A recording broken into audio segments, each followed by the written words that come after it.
event based style. But before we embark on event based style, it is important to discuss the difference between implicit invocation and publish subscribe architecture style. हमने दोनों का भी पढ़ा।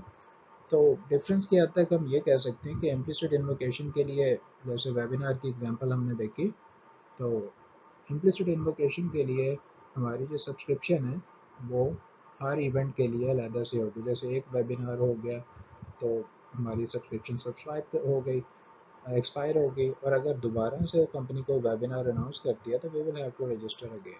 ठीक है, third time हमें दोबारा register करना पड़ेगा and so on. Where publish subscribe architecture style में हमारी सब्सक्रिप्शन जो है वंस फॉर ऑल होगी, जब तक कि हम खुद ही डी रजिस्टर नहीं करते। Once we register, it will the registration will stay until we deregister ourselves। जैसे कि अगर हम न्यूज़पेपर की बात करें तो हमारे यहाँ अगर हम एक दफ़ा हॉकर को कह दें कि हमें फलां फलां अखबार चाहिए, वो महीनों तक फेंकता रहेगा वही अखबार जब तक हम खुद नहीं कह देते कि हम we don't need that anymore। So that's the slight difference. I hope you understand. So the current one is event based architecture style। ये होता है क्या, नाम से जाहिर है कि ऐसी एप्लीकेशन जो कि इवेंट से मिलकर बनती हैं। तो ऐसी एप्लीकेशंस को बनाने के लिए जो हम आर्किटेक्चर स्टाइल यूज़ करते हैं उसे हम इवेंट बेस्ड आर्किटेक्चर स्टाइल कहते हैं। होता है इसमें क्या है कि इंडिपेंडेंट कंपोनेंट्स, पहली कंडीशन इसकी क्या है, इंडिपेंडेंट कंपोनेंट्स इसमें होते हैं। वो क्या कहते हैं, asynchronously emit and receive event communicated through event बस।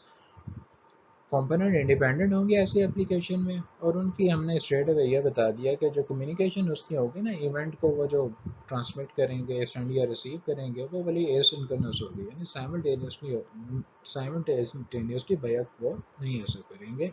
या तो वो सेंड करेंगे, या तो ओमिट करेंगे, या वो रिसीव करेंगे, और सेंडिंग और रिसीविंग साइमल्टेनियसली नहीं होगी, वन एट अ टाइम होगी। और ये कंपोनेंट कम्युनिकेट होंगे या पब्लिश होंगे ऐसे कनेक्टर्स के जरिए से, जिसमें हम एक एब्स्ट्रैक्ट कॉन्सेप्ट है इवेंट बस का, ये फिजिकल बस नहीं है बट एन एब्स्ट्रैक्ट बस, वो इवेंट बस के जरिए से होगा ऐसा। सेकंड बुलेट पॉइंट, कंपोनेंट्स क्या होते हैं, इंडिपेंडेंट, जैसे अभी हमने बात की, concurrent, event generators and event consumer, and और इवेंट कंज्यूमर। इंडिपेंडेंट होंगे, या वो कंकरेंटली बैक वक्त इवेंट को जनरेट करेंगे या वो कंज्यूम करेंगे। ठीक है। Third one is connector event buses at least one. जो कनेक्टर हैं हमारे वो क्या है, वो इवेंट बस होगी। Again I told you this is an abstract concept. Event बस एक तरह का कनेक्टर के तौर पे हम यूज करते हैं। And we can say for the sake of understanding, of course ये फिजिकल बस तो नहीं है, लेकिन अगर इवेंट बस का कॉन्सेप्ट है तो possibly it can an interface और अ क्लास, ठीक है, जिसमें सारे के सारे वो मेथड पब्लिश हैं जिनके एक्सेस मॉडिफायर हमने पब्लिक डिक्लेयर किए हैं, so that any other component can reuse it or use it। Data elements इसमें क्या है कि इवेंट्स, ठीक है, event itself the data element, जो कि क्योंकि कम्युनिकेशन सारी इवेंट के जरिए हो रही है। Data sent as a first class entity over the event bus. तो डाटा इवेंट इटसेल्फ और विद इन द इवेंट वो डाटा जो हम सेंड कर रहे हैं थ्रू द कम्युनिकेशन बस। और एक चीज़ ध्यान में रखें, यहाँ पे एक हमने कॉन्सेप्ट यूज़ किया फर्स्ट क्लास एंटिटी का। तो फर्स्ट क्लास एंटिटी ऐसी एंटिटी है जिसकी वैल्यू या इन्फॉर्मेशन चेंज नहीं होती। कहने का मतलब ये है कि if a component is an event generator और उसने कोई इन्फॉर्मेशन पब्लिश कर दी है, तो वो जो रिसीवर है उसके पास वो एज इट इज़ जाएगी। ये नहीं होगा कि इवेंट बस में वो कहीं ट्विस्ट हो जाए या मॉडिफाई हो जाए, ऐसा नहीं होगा, ऐसा नहीं होना चाहिए एक्चुअली। टोपोलॉजी यानी अरेंजमेंट, कंपोनेंट कैसे आपस में कनेक्टेड होते हैं, और नेक्स्ट स्लाइड पे इसका मॉडल हम देखते हैं इंशाल्लाह, उसमें ज़्यादा क्लियर होगा। But for now arrangement of component क्या है, components communicate with the event बस। कंपोनेंट क्या करते हैं, इवेंट बस के जरिए कम्युनिकेट करते हैं, उनका कोई आपस में डायरेक्ट कनेक्शन भी नहीं है। This is the arrangement of components in event based architecture style. Variants क्या है, कोई कुछ चीज़ें हैं जो इसमें चेंज होती हैं, वो क्या हैं, component communication with the event बस में भी कंपोनेंट की जो इवेंट बस के साथ कम्युनिकेशन है वो क्या है, या तो वो पुश बेस्ड है या वो पुल बेस्ड है। ठीक है, this is important to understand के इसकी जो है ये फ़र्क क्या दोनों में। तो कंपोनेंट की कम्युनिकेशन इवेंट बस के साथ या पुश बेस है या पुल बेस, ये बिल्कुल इसको ऐसी तरह रियल वर्ल्ड में, जैसे कि हम ये दोनों वर्ड्स रियल लाइफ में दोनों वर्ड्स यूज़ करते हैं कि पुश क्या है किसी चीज़ को धकेलना और पुल क्या है किसी चीज़ को खींचना। अब फ़र्क इसमें क्या है कि लेट्स से आप सब बीइंग स्टूडेंट सारे फ़ी पे करते हैं, लेट्स से वी अज्यूम के कॉन्सेप्ट्स का सारा का सारा सिस्टम ऑटोमेटेड है। और बिफोर यू एक्चुअली पे फ़ी, अकाउंट्स की तरफ से आपको कन्वे किया जाता है कि you have to pay the following fee in terms of amount for the upcoming semester. अगर और लेट्स से अकाउंट में with there is a method called calculate fee, और लेट्स से ड्यू डेट से पहले हफ्ता 2 हफ्ते पहले अकाउंट्स वाले वो कैलकुलेट फ़ी का मेथड जो है उसे रन करते हैं, and giving the argument your name and ID and your badge number as an argument, और हर स्टूडेंट के लिए वो इंडिविजुअली फ़ी कैलकुलेट करके आपको सी ऑनलाइन पे शो हो जाती है आपके रिस्पेक्टिव कंसोल के ऊपर कि ये आपकी फ़ी है विच यू हैव टू पे फॉर द अपकमिंग सेमेस्टर। अब ये वाली इन्फॉर्मेशन आपने भी रिक्वेस्ट नहीं की, ये अकाउंट्स वालों ने खुद ही कैलकुलेट करके आप तक कन्वे कर दी है। So that's why this type of information और this method of communicating information to you is push based. ठीक है, इन सिंपल वर्ड्स ये अकाउंट वालों ने आपकी तरफ पुश की है, आपने अभी इसको रिक्वेस्ट या पुल नहीं किया। I hope it is clear now.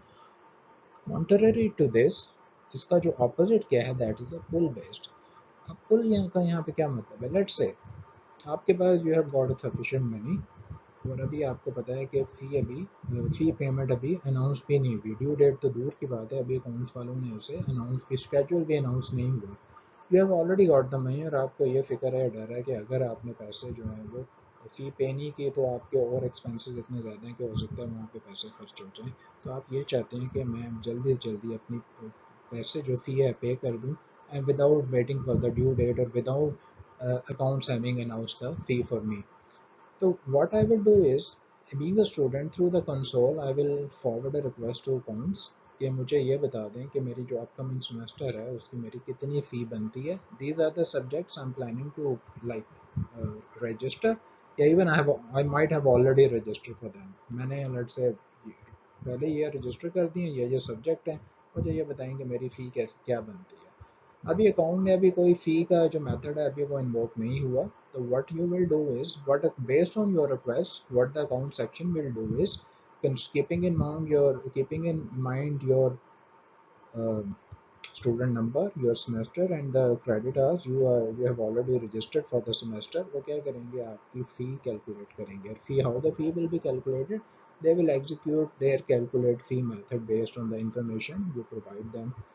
अब ये वाली इस तरह आपको जो इन्फॉर्मेशन प्रोवाइड की जाएगी, that communication strategy is a pull based, क्योंकि अभी अकाउंट में वो आप तक पुश नहीं की थी, you actually pulled information for them, you actually through your request you force them to execute a certain method, because the outcome of that method has to be used by you, which is your fee amount in this case।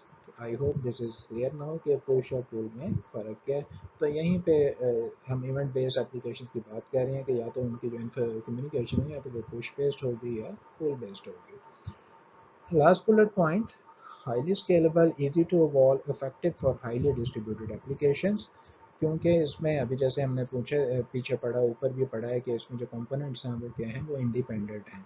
अगर components independent हैं इसका मतलब ये है कि उनके दरमियान coupling जो है वो मिनिमम है, और जब भी कपलिंग मिनिमम होगी तो कोई भी एप्लीकेशन उसको स्केल करना आसान होता है, उसको इवॉल्व करना, चेंज करना भी आसान होता है, और यकीनन वो हम डिस्ट्रीब्यूटेड सिस्टम को बनाने के लिए भी ऐसा तरीका यूज़ कर सकते हैं। I hope this clear. अब नेक्स्ट स्लाइड पे इसका मॉडल वो देखते हैं। जैसे कि अभी हमने पढ़ा पिछली स्लाइड में कि इसमें कंपोनेंट जो है वो इंडिपेंडेंट है, कोई भी कंपोनेंट डायरेक्टली एक दूसरे कंपोनेंट के साथ कनेक्टेड नहीं है। आप यहाँ पे देख सकते हैं कि सारे के सारे कंपोनेंट क्या हैं, एक दूसरे के साथ डायरेक्टली कनेक्टेड नहीं है, they are actually connected to the event bus, ये जो सेंटर में इन सबके दरमियान है। तो ये इवेंट बेस का concept, again this is an abstract concept. अब किस कंपोनेंट को जो भी इन्फॉर्मेशन चाहिए वो इवेंट बेस से गेट करेगा, और जो इन्फॉर्मेशन इसमें पब्लिश करनी है वो इवेंट बेस में ही पब्लिश करेगा। अब इसका फ़ायदा क्या है, इसका फ़ायदा यह है कि एप्लीकेशन को इवॉल्व या चेंज करना वो आसान हो सकता है, क्योंकि कोई भी कंपोनेंट डायरेक्टली एक दूसरे के साथ कनेक्टेड नहीं है। हम डिफरेंट कंपोनेंट्स को प्लग इन कर सकते हैं, लेट्स से यहाँ पे मैं एक और कर सकता हूँ, of course depending on my requirement, and this will be all part of the application। That's why we say a highly scalable and evolvable architecture style है event based architecture style।